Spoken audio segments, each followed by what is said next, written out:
नमस्कार दोस्तों, स्वागत है आपका अपने चैनल ऑनलाइन मित्र पर। जैसा कि आप सभी लोगों को पता है कि जो टीएमटी यानी कि डोमेस्टिक मनी ट्रांसफ़र है, 1 नवंबर 2024 के बाद उसके कई नियमों में बदलाव किया गया और उसका जो प्रोसेस था उसे भी काफ़ी हद तक बदला गया है। और इस नए अपडेट के बाद में डोमेस्टिक मनी ट्रांसफ़र का जो काम सभी ग्राहक सेवा केंद्र चालक कर रहे हैं, खासकर जो प्राइवेट पोर्टल चला रहे हैं, उन लोगों को काफ़ी दिक्कतों का सामना करना पड़ रहा है। और अभी तक मतलब जनरली मैं जिस पोर्टल का इस्तेमाल करता हूँ वो है स्पाइस मनी, लेकिन अभी तक आप सभी लोगों को जानकर ये मतलब हैरानी होगी कि अभी तक के स्पाइस मनी में डीएमटी यानी मनी ट्रांसफ़र को जो शुरू ही नहीं किया गया है। जी हाँ दोस्तों, जैसा कि आप सभी लोगों को पता है कि 1 नवंबर 2024 के बाद आरबीआई के नए नियम के अनुसार हर ग्राहक का डिजिटल आधार सत्यापन यानी कि जिसे हम ई-केवाईसी कहते हैं वो करना ज़रूरी हो गया है। और इस ई-केवाईसी के बाद में जो सबसे बड़ी जो समस्या निकल कर आ रही है, इसमें जो 2 काम है वो काफ़ी पेचीदा है। हालाँकि मतलब ये नियम आने ही वाला था, क्योंकि 3 से 4 महीने पहले जो है मैंने इसके बारे में आपको जी बिज़नेस पर और न्यूज़पेपर में भी ये बताया गया था कि जितने भी बैंक है और बिज़नेस करस्पॉन्डेंट द्वारा जो मनी ट्रांसफ़र का काम किया जाता है, उन कामों के लिए जो है वो केवाईसी करना मतलब ज़रूरी है कि आपको किसी वैध दस्तावेज़ के साथ में जो है आपको मनी ट्रांसफ़र का रिकॉर्ड रखना ज़रूरी है। हालाँकि अगर ये नियम मैन्युअली आता तो उस दौरान आपको क्या करना पड़ता, जिस तरह से हमें एईपीएस के लिए रजिस्टर मेंटेन करना पड़ता है, उसी तरह से हमें डीएमटी के लिए भी रजिस्टर मेंटेन करने वाली दिक्कत आ सकती थी। लेकिन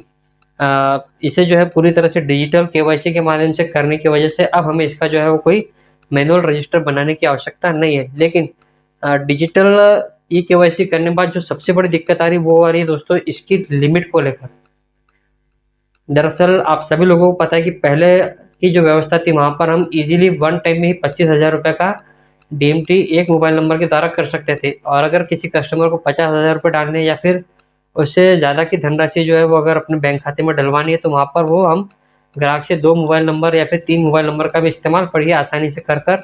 ये काम हम लोग कर देते थे। लेकिन ये दरअसल नियमों के विरुद्ध है। जैसा कि एनपीसीआई और आरबीआई का नियम है कि आप एक ग्राहक का 25,000 रुपए तक का ही आपको जो है डीएमटी करने की जो है परमिशन है। लेकिन हम लोग क्या करते थे, वो जो खामी थी उस नियम में कि आप एक मोबाइल नंबर से 25,000 भेज सकते हैं, तो उसका कई ग्राहक सेवा केंद्र चालक जो है वो इस्तेमाल करते थे, जिस वजह से वो डीएमटी जो है वो अधिक से अधिक प्रमाण में अधिक अमाउंट में कर रहे थे। लेकिन मैं आपको बता दूँ दोस्तों कि इसमें जो सबसे बड़ी दिक्कत है वो 1 अगस्त के बाद में जो है वो शुरू हुई है। हालाँकि ये नियम तो आने ही वाला था डीएमटी का, और इसमें जो अ, हमें जो सबसे बड़ी दिक्कत है इसके बारे में भी हम वीडियो में बात करेंगे। और मैं चाहूँगा कि एनपीसीआई और आरबीआई जो भी शीर्ष अधिकारी हमारे इस वीडियो को देख रहे हैं, उनसे भी मैं रिक्वेस्ट करूँगा कि वो इस वीडियो को देखें और जो हमारी दिक्कत और जो परेशानी है, उसका आप कोई ऐसा समाधान निकालिए जिससे कि जितने भी बिज़नेस करस्पॉन्डेंट से काम कर रहे हैं, उनका आर्थिक और किसी भी अन्य तरह का जो है वो नुकसान ना हो। हालाँकि मैं और एक बात कहना चाहता हूँ कि जितने भी ग्राहक सेवा केंद्र चालक आज ये काम कर रहे हैं, हो सकता है कि 1 या 2 सालों के बाद ये जो बिज़नेस है वो काफ़ी मतलब पूरी तरह से जो चौपट भी हो सकता है। क्योंकि जिस तरह के जो नियम इसमें लाए जा रहे हैं, उस वजह से जो है अगर लिमिट कम होती है, ग्राहक कम होते हैं, तो इसके बाद में जो इससे जो हमारी आमदनी होती थी वो काफ़ी हद तक जो घट जाएगी या फिर ना के बराबर है। जैसा कि आप सभी लोगों को पता है कि 1 अगस्त 2024 इस डेट को अचानक मतलब बिना कोई पूर्व सूचना के मतलब अचानक से इन्होंने जो मनी ट्रांसफर का जो चार्ज था वो 1.2% कर दिया। यानी कि आपको पहले ₹1000 के मनी ट्रांसफर पर ₹10 चार्ज लगते थे, और अब आपको ₹12 का जो शुल्क है वो ग्राहक से लेना पड़ रहा है। लेकिन जब से ये ₹12 का शुल्क लगाया गया, तब से जो हमारा डीएमटी का काम है वो काफ़ी हद तक जो घट चुका है, और पहले की तरह हमारे पास अब कस्टमर नहीं आते। पहले भी ग्राहक जो है वो ₹10 देने में भी आनाकानी करते थे, लेकिन अब ₹12 होने के बाद में ग्राहक अब जो है वो इस काम को हमसे करवाने की जगह या तो वो डायरेक्टली बैंक चले जाते हैं, या फिर जो दुकानदार यूपीआई के माध्यम से मनी ट्रांसफ़र कर रहा है, उसके पास जाके अपना कम चार्ज में जो वो काम करवा लेते हैं। तो यहाँ जो नियमों के अनुसार जो रिटेलर काम कर रहा है, वो आपको मतलब कंपनी जो सर्विस चार्ज ले रही है उस पर जीएसटी वगैरह लग रहा है, वो कंपनी हालाँकि पे करती है। रिटेलर को उसे पे करने की आवश्यकता नहीं है। लेकिन जो रिटेलर ईमानदारी से काम कर रहा है, आपको प्रॉपर्ली मतलब जो आपने जो शुल्क जो निर्धारित किए वही वो ग्राहकों से ले रहा है, और इसके अलावा जो उसका टीडीएस वगैरह बनता है वो सब कुछ आपके नियमों के अनुसार वो जब काम कर रहा है, और वहीं कोई दूसरा मतलब व्यक्ति है वो नियमों के जो खिलाफ जाकर जो अपने प्राइवेट अकाउंट से किसी का मनी ट्रांसफ़र कर रहा है, हालाँकि वो इनलीगल काम है, वो पूरी तरह से लीगल नहीं, फिर भी वो ये काम कर रहा है और इसमें जो पूरा कमीशन है वो पूरा का पूरा उसे बच जा रहा है। तो ऐसे में मेरी ये रिक्वेस्ट है एनपीसी है और जो शीर्ष अधिकारी से कि पहले अगर आपको ये नियम लाया कि भाई आपको आधार कार्ड लगवाना है तो आप कम से कम इसकी जो लिमिट है आप उसे बढ़ाइए। 25,000 रुपये में आज से कुछ भी नहीं होता, क्योंकि अभी अक्टूबर महीने में मैंने न्यूज़पेपर में पढ़ा कि कितने हजार लाख करोड़ रुपए का टर्नओवर यूपीआई के माध्यम से हुआ है। मतलब आप समझ लीजिए दिवाली का जो पीरियड है यहाँ पर करोड़ों रुपए की जो खरीदारी होती है और इसमें जो सबसे ज्यादा जो मतलब परचेसिंग और सेलिंग होती है वो होती है आजकल ऑनलाइन ई स्टोर और शॉपिंग मतलब वेबसाइट से, ई कॉमर्स वेबसाइट से, अमेजॉन फ्लिपकार्ट के माध्यम से करोड़ों रुपए का जो बिजनेस है और इसका जो पेमेंट है वो यूपीआई के माध्यम से ही किया गया है। तो ऐसे में ये जो अमाउंट की जो स्केल है वो काफ़ी हद तक जो बढ़ चुकी है, यानी आजकल 10, 20 या 25 हज़ार रुपये में कुछ भी नहीं होता है। तो ऐसे में मैं रिक्वेस्ट करूंगा कि आप जो इसकी लिमिट है आप उसे थोड़ा बढ़ा दीजिए, या तो आप 30,000 कर दीजिए या फिर 49,000 भी आप कर सकते हैं, क्योंकि अब उस ग्राहक का जो है वो डिजिटल जो है सत्यापन हो चुका है। क्योंकि कई बार हमारे पास ऐसा कस्टमर आता है जिसको मतलब मेडिकल इमरजेंसी के लिए भी अपने किसी रिश्तेदार को जो पैसा भेजना पड़ता है, तो ऐसी स्थिति में मात्र 25,000 रुपये डालने से काफ़ी हद तक जो है दिक्कत का सामना करना पड़ सकता है। तो मैं रिक्वेस्ट करूँगा कि आप कृपया करके इसकी लिमिट तो भी बढ़ाइए। और जो दूसरी अब मैं जो बात करूँगा इसका जो प्रोसीजर क्या है हम उसके ऊपर आते हैं।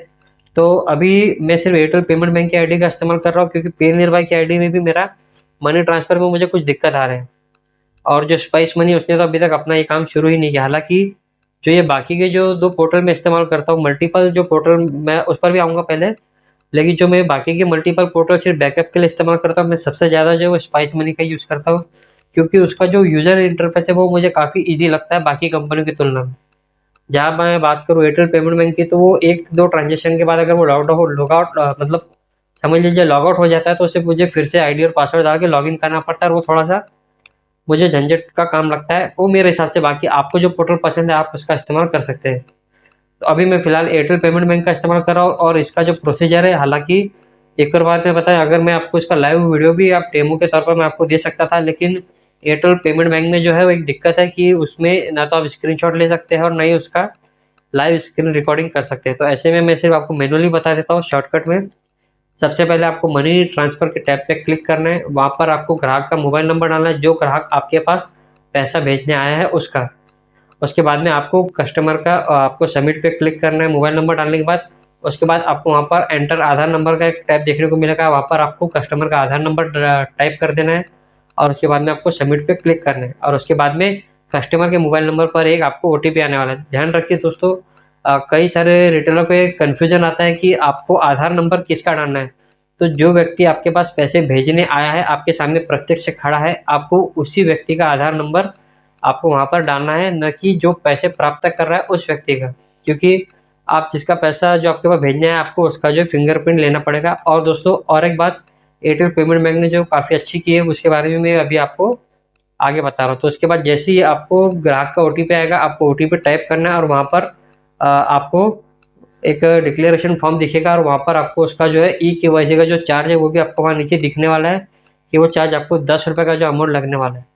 तो दोस्तों पहले ही 12 रुपये और उसके बाद में 10 रुपये, तो इन दोनों ही कंडीशन में सबसे बड़ी दिक्कत, जो आपके पास जो छोटे कस्टमर्स आते थे 1000 रुपये, 1000 रुपये, 500 रुपये, 2000 रुपये या फिर 3000 रुपये तक, तो ये जितने भी कस्टमर आते थे अब ये आपके पास शायद नहीं आएंगे या फिर ये किसी और व्यक्ति के पास जाना शुरू कर देंगे जो यूपीआई के माध्यम से मनी ट्रांसफ़र करता है, क्योंकि इसकी रिक्वायरमेंट काफ़ी ज़्यादा बढ़ चुकी है। हमारे पास में भी 10 में से कम 5 से 6 कस्टमर डेली आते हैं कि हमें फ़ोनपे पर या फिर यूपीआई के माध्यम से पैसे ट्रांसफ़र करना है, लेकिन मैं वो काम नहीं करता हूँ।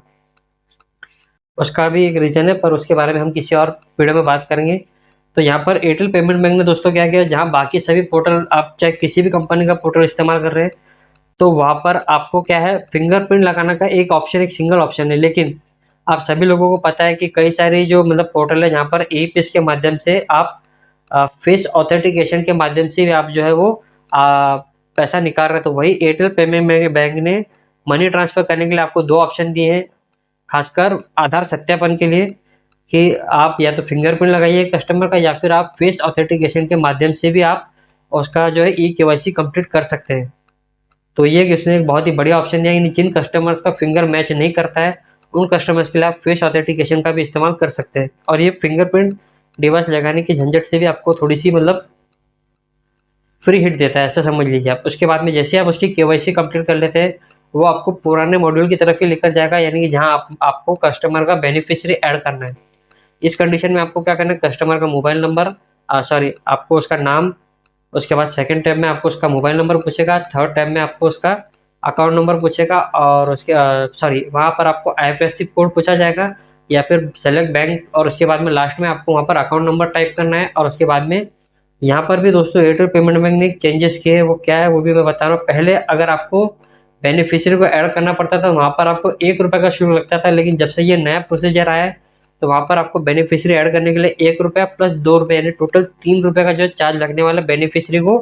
वेरीफाई करने के लिए। ये 1 रुपया कस्टमर के अकाउंट में जाएगा और 2 रुपये उनका सर्विस चार्ज है। तो ऐसा करके आपको यहाँ पर 3 रुपये लगने वाला है। तो अब मैं आपको उसका टोटल कैलकुलेशन बताता हूँ। अगर कोई कस्टमर आपके पास 1000 रुपये का अगर अमाउंट ट्रांसफर करना है तो वहाँ पर आपको उससे कितना शुल्क लेना है। तो यहाँ पर दोस्तों आपको क्या करना है, 10 रुपये तो आपको ई केवाईसी के लेने, और इसके अलावा 15 रुपये आपको 1000 रुपये ट्रांसफर करने के लेने, 12 रुपये प्लस 3 रुपये अकाउंट वेरिफिकेशन की। तो इस तरह से दोस्तों आपको 1000 रुपये पर टोटल 25 रुपये कस्टमर से लेने। तो ये काफ़ी मेरे हिसाब से बहुत ज़्यादा हैवी अमाउंट है कि 1000 रुपये डालने वाला कस्टमर जो पहले आपको 10 रुपये देता था, और 10 रुपये देने में भी वो काफ़ी आनाकानी करता था, लेकिन उसके बाद जब 12 रुपये किया तब हमारा डीएमटी का बिजनेस काफ़ी हद तक कम होगा। और उसके बाद अब ये जो चार्ज है वो 25 रुपये तक हो गया है। हालांकि ये 25 रुपये से वन टाइम ही लगने वाला है, तो उसके बाद जब दोबारा कभी वो आपके पास आएगा तो आपको दोबारा से 10 रुपये जो वो चार्ज आपको लेने की आवश्यकता नहीं है। लेकिन ये दिक्कत ही है क्योंकि इतना बड़ा अमाउंट वो वन टाइम के लिए भी नहीं देता है। तो काफ़ी सारे कस्टमर, मतलब जब से ये प्रोसेस शुरू हुआ है तब से लगभग 10 में से 7, 5, 6, 7 कस्टमर जो है वो वापस ही गए, उन्होंने ये प्रोसीजर नहीं करवाया। अब ये कंप्लीट होने के बाद आपको जो इसमें एक नई प्रॉब्लम डाली गई वो है ओटीपी की। हालांकि ये काफ़ी अच्छी चीज़ है, ऐसा नहीं है कि ये नहीं होनी चाहिए, लेकिन इसमें जो ओटीपी की लिमिट है वो 5,000 रुपये की, यानी कि अगर कोई कस्टमर आपके पास 25,000 रुपये की धनराशि जो है ट्रांसफ़र करने के लिए आता है तो वहाँ पर आपको 5,000 रुपये के आपको 5 ट्रांजेक्शन करने होंगे, यानी कि आपको कस्टमर से 5 बार ओटीपी लेना होगा। और इतनी बार ओटीपी लेने के बाद कस्टमर हो सकता है कि दोबारा आपके पास ना आए, उसे ऐसा लगे कि आप उसके साथ किसी तरह का जो फ्रॉड करने का प्रयास कर रहे हैं। हालांकि ये आरबीआई के नियम के अनुसार ही हम लोग चल रहे हैं कि आपको 5,000 पर हर कस्टमर का ओटीपी फिर से लेना होगा। तो इस दिक्कत को भी मैं एक रिक्वेस्ट करूंगा कि प्लीज़ आप इस अमाउंट को या तो 25,000 पे 1 ओटीपी करें, या फिर 10-10 हज़ार पर आप एक सिंगल ओटीपी का इस्तेमाल करें, क्योंकि इसमें रिटर्नर को भी काफ़ी मतलब कन्फ्यूजन होता है कई बार। अब मान लीजिए कि पहले कोई कस्टमर आता था मेरे पास कि भाई मुझे 5,500 रुपये डालने, तो वहाँ पर एयरटेल पेमेंट बैंक क्या करता था, आपको अभी हम 1% का चार्ज एक कैलकुलेट करेंगे, 1.2 नहीं फिलहाल। तो वहाँ पर 1% के चार्ज में अगर वो था पहले, तो वहाँ पर एयरटेल पेमेंट बैंक अगर आपको 5,500 रुपये डालना है तो आपसे जो चार्ज है वो 55 रुपये लेता था। लेकिन अब क्या होगा दोस्तों, अब आपको जो है वो वहाँ पर 5,000 रुपये पर 60 रुपये, और जो 500 रुपये जो आप अलग टुकड़े में डालेंगे वहाँ पर उस टुकड़े के लिए आपको 12 रुपये चार्ज देना पड़ेगा। तो यहाँ पर जो है कस्टमर का और रिटेलर का दोनों ही जो है काफ़ी हद तक जो नुकसान हुआ था। इसलिए मैं रिक्वेस्ट करूँगा एनपीसीआई से या फिर सभी इन कंपनियों से जो ग्राहक सेवा केंद्र की जो सुविधा हमें चलाने के लिए, कि कृपया करके आप इस अमाउंट को कम से कम 10,000 का भी तो भी कीजिए, कि 10,000 रुपये का जो अमाउंट है वो एक ओटीपी में जाए। इससे क्या है कि जो छोटे मोटे अमाउंट है जैसे 500 रुपये, 1000 रुपये, या उसके बीच के जो मतलब लिंक रहते हैं जैसे 5,500, 6,000, तो ऐसे में जो चार्ज है, जो एक्स्ट्रा बर्डन पड़ रहा है रिटेलर या फिर कस्टमर के ऊपर, तो वो ना पड़े। इससे काफ़ी हद तक जो कस्टमर से जो हमसे ये सुविधा नहीं लेंगे। दूसरी चीज़ एक मतलब मैंने लगभग सभी पोर्टल चेक किया, अब आपको डीएमटी में जो इतना हैवी जो चार्ज लग रहा है, इसके लिए मैंने एक चार्ट भी बनाया है कि आपको अपने कस्टमर से कितना चार्ज लेना है, वो भी मैं आपको यहाँ पर दिखाने वाला हूँ। अगर आपको वो चार्ट चाहिए तो उसके लिए फिर आपको मुझे कमेंट करना होगा, या फिर आप मेरे इंस्टाग्राम पे भी मुझे मैसेज कर सकते हैं। वहाँ पर मैं आपको वो चार्ट का जो है वो पीडीएफ या फिर जो इमेज है वो मैं आपके साथ वहाँ शेयर कर दूँगा। तो इस चार्ज में 10,000 रुपये तक का मैंने अमाउंट लिखा है, जहाँ पर आपको कस्टमर से कितना अमाउंट लेना है।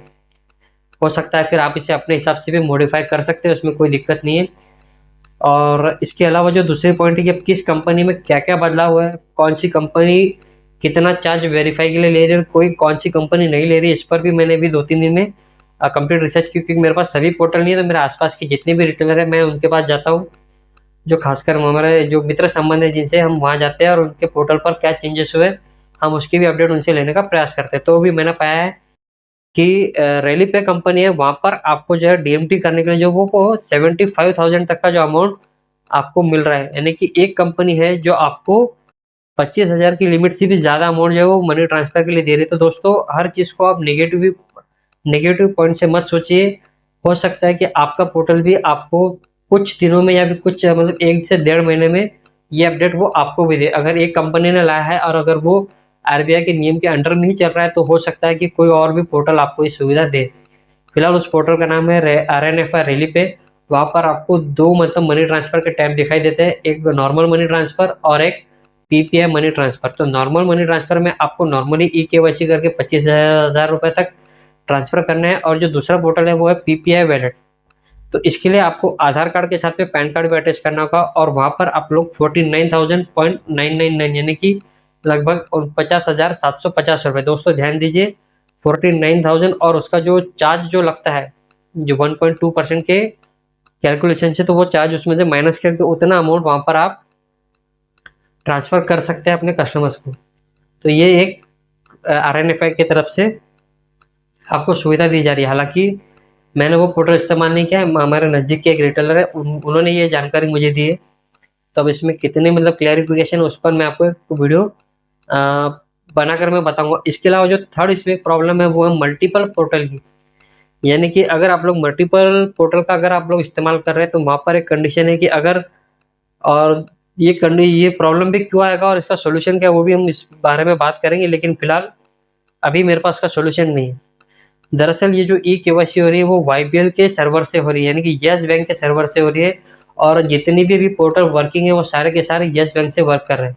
यानी मान लीजिए कि आपके पास 2 पोर्टल है, उन 2 पोर्टल का नाम है स्पाइस मनी और पे नियर बाय। मान लीजिए कि फिलहाल अभी स्पाइस मनी में डीएमटी शुरू नहीं हुआ, लेकिन मान लीजिए, तो स्पाइस मनी और पे नियर बाय, इन दोनों के दोनों जो पोर्टल है वो येस बैंक के ई-केवाईसी सर्वर पर काम कर रहे हैं, यानी कि जो वैलेट बन रहा है वो येस बैंक का बन रहा है। तो यहाँ पर अगर आप लोग पे नियर बाय से अगर किसी कस्टमर की ई-केवाईसी करेंगे, तो हो सकता है कि आपका स्पाइस मनी में ई-केवाईसी ना हो, और अगर वहाँ होता भी है, तो वहाँ क्या होगा, वो दोनों के दोनों वैलेट एक साथ मर्ज हो जाएंगे।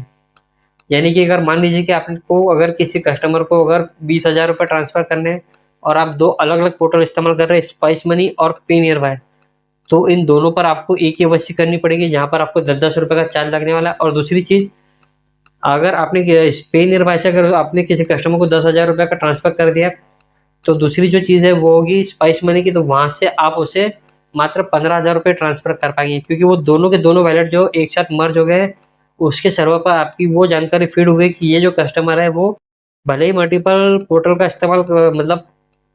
मल्टीपल पोर्टल से पैसा डाल रहा है, लेकिन उसका जो अकाउंट बना है, वैलेट मतलब एक बैंक अकाउंट ही होता है, तो एक केवाईसी वाला अकाउंट है वो येस बैंक में रजिस्टर्ड है। तो इस वजह से आप मल्टीपल पोर्टल होने के बाद भी कस्टमर को मात्र 25,000 रुपये ही ट्रांसफ़र कर पाएँगे।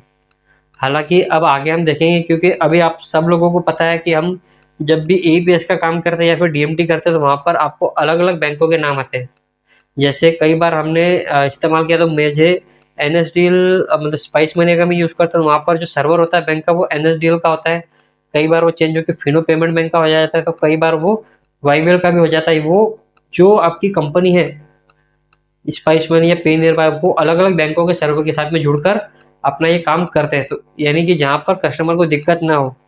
जिस तरह से हम लोग मल्टीपल पोर्टल बैकअप के लिए इस्तेमाल करते हैं, उसी तरह ये बैंक सर्वर का इस्तेमाल बैकअप के तौर पर करते हैं, कि ताकि रिटेलर का काम जो है वो रुकना नहीं चाहिए।